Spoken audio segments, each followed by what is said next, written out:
ग्रामीण पटेलों में आक्रोश, सरकार के खिलाफ आंदोलन की चेतावनी। धम्मचक्र प्रवर्तन दिवस पर बाबा साहब को किया याद, विभिन्न कार्यक्रम आयोजित। कोतवाली के मालखाने से नकदी और जेवरात गायब, पूर्व सांसद मुंजारे की सीबीआई ईडी से जांच की मांग। शासन द्वारा ग्रामीण पटेलों को दिया गया अधिकार समाप्त कर दिए जाने से शासन के प्रति ग्रामीण पटेलों में आक्रोश पनप रहा है। ग्रामीण पटेल कल्याण संघ द्वारा मंगलवार को स्थानीय बस स्टैंड स्थित धर्मशाला में बैठक आहूत कर अपनी लंबित मांगों को लेकर कलेक्ट्रेट पहुंचकर मुख्यमंत्री के नाम कलेक्टर को ज्ञापन दिया गया।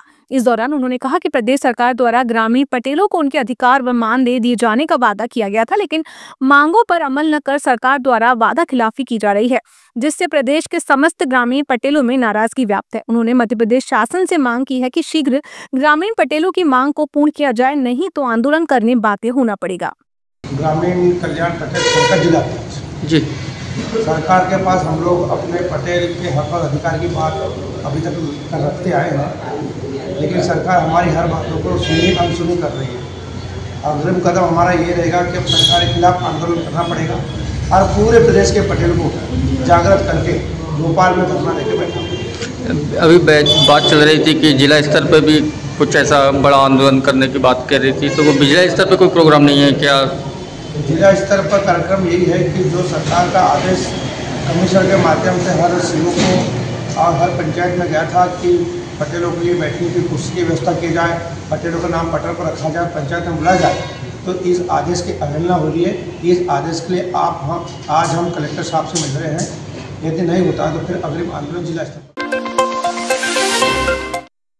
बाबा साहब के अनुयायियों द्वारा शहर मुख्यालय सहित जिले भर में 14 अक्टूबर को धम्मचक्र प्रवर्तन दिवस पूरे हर्षोल्लास से धूमधाम से मनाया गया। इस अवसर पर बौद्ध अनुयायियों ने अम्बेडकर चौक में पहुंचकर बाबा साहब की प्रतिमा पर माल्यार्पण कर कैंडल जलाकर उन्हें याद किया। इस दौरान बाबा साहब अमर रहे के नारे लगाए गए। इस अवसर पर उपस्थित पंते जी द्वारा बाबा साहब की प्रतिज्ञाओं का वाचन किया गया, जिसे उपस्थित बौद्ध अनुयायियों ने उन प्रतिज्ञाओं को दोहराते हुए उस पर अमल करने का संकल्प लिया। बता दें कि बाबा साहब अम्बेडकर ने 14 अक्टूबर 1956 को अपने 5 लाख से अधिक अनुयायियों के साथ नागपुर की दिशा भूमि में बौद्ध धर्म की दीक्षा ग्रहण की थी, जिससे इस दिन को सभी अम्बेडकर अनुयायी धम्मचक्र प्रवर्तन दिवस के रूप में मनाते हैं। धम्मचक्र प्रवर्तन दिवस पर जगह जगह विभिन्न कार्यक्रमों का आयोजन किया गया। गौतम बुद्ध की,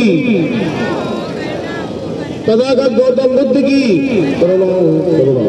तथागत गौतम बुद्ध की, डॉक्टर बाबा साहब अम्बेडकर, डॉक्टर बाबा साहब अम्बेडकर, डॉक्टर बाबा साहब अम्बेडकर,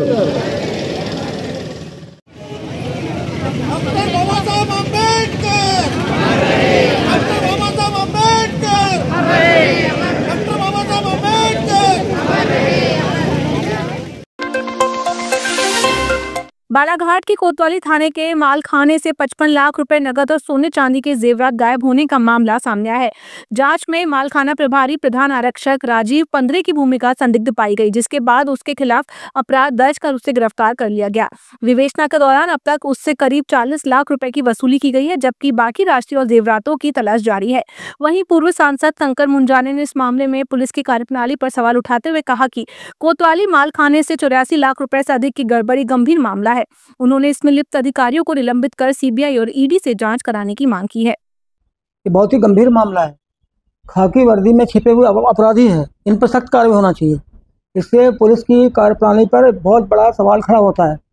वो थाने में सुरक्षित नहीं है, सब पैसे रुपए वहाँ से गायब हो रहे हैं, वहाँ से चोरी हो रहा है। जब एसपी कोई भी एसपी जब नए जिले में आता है तो वो पूरे थानों का निरीक्षण करता है। सबसे पहले उनको आए हुए अभी 4 महीने हुए हैं, तो निरीक्षण में उन्होंने क्या किया? फिर निरीक्षण में वहाँ रुपए नहीं थे क्या? उस वक्त रुपए थे तो वो बताएं और नहीं थे तो वो बताएं। और ये पैसा जो है, ये पैसा जो अपराधी पकड़े जाते हैं उनके पास से जो नगद राशि जब्त होती है वो पैसा है ये। और जो अपराधी जब पकड़ा जाता है तो उसको जब जेल में जब उसका अभियोजन पत्र जब पेश करते हैं, मतलब चालान जब पेश करते हैं, तो उसके साथ साथ रुपया भी को वहाँ जमा करना पड़ता है न्यायालय में, और न्यायालय फिर उन रुपयों को तुरंत है तो कोषागार में जमा करती है। मध्य प्रदेश अंशकालीन कर्मचारी संघ जिला बालाघाट के द्वारा मध्य प्रदेश के जनजातीय कार्य विभाग में कार्यरत अंशकालीन कर्मचारियों की लंबित मांगों के निराकरण को लेकर मुख्यमंत्री के नाम कलेक्टर को ज्ञापन सौंपा गया। ज्ञापन सौंपने पहुंचे संगठन के पदाधिकारियों ने बताया कि मध्य प्रदेश के जनजातीय कार्य विभाग में विगत कई वर्षों से करीब 40,000 अंशकालीन कर्मचारी छात्रावासों, स्कूलों व आश्रमशालाओं में चतुर्थ श्रेणी के रिक्त पदों के विरुद्ध भर्ती, चौकीदार सहित अन्य पदों पूर्णकालिक कार्य करते आ रहे हैं। इन कर्मचारियों को शासन से महज मानदेय के रूप में चतुर्थ श्रेणी कर्मचारी को 5,000 रुपए व लिपिक को 6,000 रुपए एवं सफाई कर्मी को 2,500 रुपए प्रति माह दिया जा रहा है। उन्होंने शासन से मांग की है हमें कलेक्टर दर पर मानदेय दिया जाए।